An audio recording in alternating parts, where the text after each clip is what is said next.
आप अच्छे आचरण करते हैं, नशा नहीं करते, धर्माचरण करते हैं, जुआ नहीं खेलते, सट्टा नहीं खेलते, चोरी नहीं करते, लेकिन आप ऐसे लोगों के साथ रहते हैं जो कि इस प्रकार का कृत्य करते हैं, तब भी आप नहीं बच सकते, सजा के हकदार आप भी होंगे। क्यों? क्योंकि शास्त्र कहते हैं कि अगर आपकी संगति खराब है तो भी आप उतने ही हकदार हैं, उतने ही दोषी हैं जो कि करने वाला दोषी है। आपको उसका परिणाम जरूर मिलेगा। संगति भी अच्छी होनी चाहिए। यदि हमारी संगति अच्छी नहीं है, हमारा संग अच्छे व्यक्ति के साथ नहीं है, उठना बैठना अच्छे व्यक्ति के साथ नहीं है, तो उसका भी हमारे जीवन पर प्रभाव पड़ता है। तेज धूप होने के कारण वह शिकारी एक पेड़ की छांव में आराम करने लगा। उस शिकारी को आराम करते हुए देखकर एक हंस वहां पर आया। धूप बहुत तेज थी, तभी वहां पर एक हंस आया। उस हंस ने देखा कि शिकारी जो है वहां सो तो रहा है, एक व्यक्ति सो रहा है, पर तेज धूप है और हवा चलने के कारण उस वृक्ष की डालियां, उस वृक्ष के पत्ते इधर उधर उड़ रहे हैं, जिसके कारण जो सूर्य का प्रकाश है वह उस व्यक्ति के चेहरे पर बार बार पड़ रहा है। उस प्रकाश के बार बार चेहरे पर पड़ने के कारण वह शिकारी ठीक से सो नहीं पा रहा था। सूर्य के प्रकाश पड़ने की वजह से वह आंख को बार बार बंद कर लेता था, फिर खोल लेता था। उसे तेज चुभन हो रही थी, आंखों में तकलीफ हो रही थी।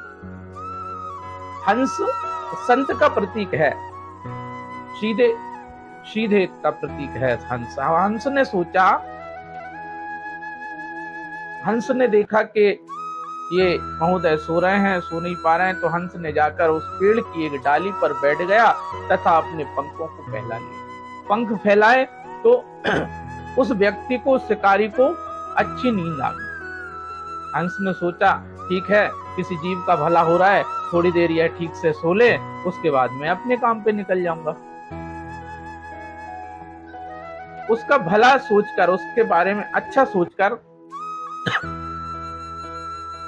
हंस उस पेड़ की डाली पर बैठ गया।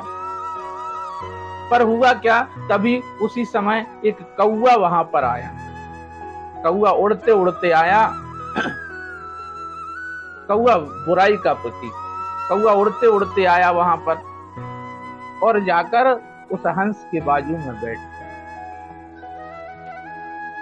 कौवा ने वहां पर मल विसर्जन किया, पोटी कर दी। वह जाकर उस शिकारी के चेहरे पर गिरी। शिकारी गुस्से में उठा। शिकारी ने चारों तरफ देखा, ऊपर की तरफ देखा कि अच्छा कौवा है और उसने ही यह मल विसर्जन मेरे कारण किया है, इसी के कारण मेरी निंद्रा में जो है व्यवधान हुआ है। उसने अपना धनुष बाण उठाया और निशाना साधा और तीर को छोड़ दिया। हुआ ये कि कौवे ने देखा कि तीर मेरी तरफ आ रहा है, कौवा उड़ गया। उड़ते ही वह तीर जाकर हंस को लगा। हंस तीर से घायल होकर जमीन पर गिरा और विलाप करने लगा। उस शिकारी से हंस ने पूछा, हे महोदय, मेरा क्या कसूर था? मैंने तो आपका भला ही किया ना, आपके साथ अच्छा किया। आप सो नहीं पा रहे थे तो मैं उस वृक्ष की डाली पर बैठ गया। मैंने सोचा धूप आपके चेहरे पर बार बार आकर आपको सोने में व्यवधान उत्पन्न कर रही है। मैंने अपने पंख फैलाकर आपको सुरक्षा प्रदान की, आपको सुख दिया, आपको सोने में सहयोग किया, पर आपने मुझे ही तीर मार दिया। बोले, मेरी क्या गलती है? तो शिकारी ने क्या कहा? शिकारी ने कहा, इसमें आपकी कोई गलती नहीं है महाराज। मैं जानता हूं आप बड़े सज्जन पुरुष हैं, आप तो दूसरों का भला ही सोचते हैं, पर यहाँ इस संसार में आपको एक बात ध्यान रखनी थी, जो कि आपसे गलती हुई, जो आपसे चूक हो गई। बोले क्या गलती है मेरी? बोले आपको यह देखना पड़ेगा कि आपकी संगति कैसी है।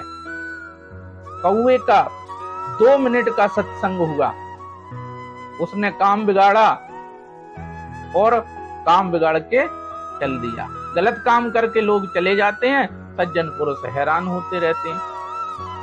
हुआ ये कि एक कौवे ने काम बिगाड़ा और भोगना पड़ा उस हंस को।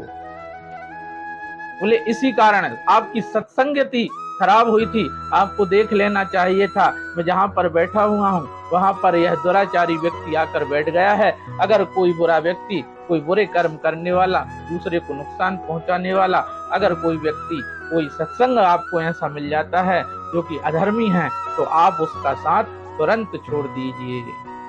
यदि आप तुरंत साथ नहीं छोड़ते हैं तो जो हंस के साथ हुआ वह आपके साथ भी हो सकता है।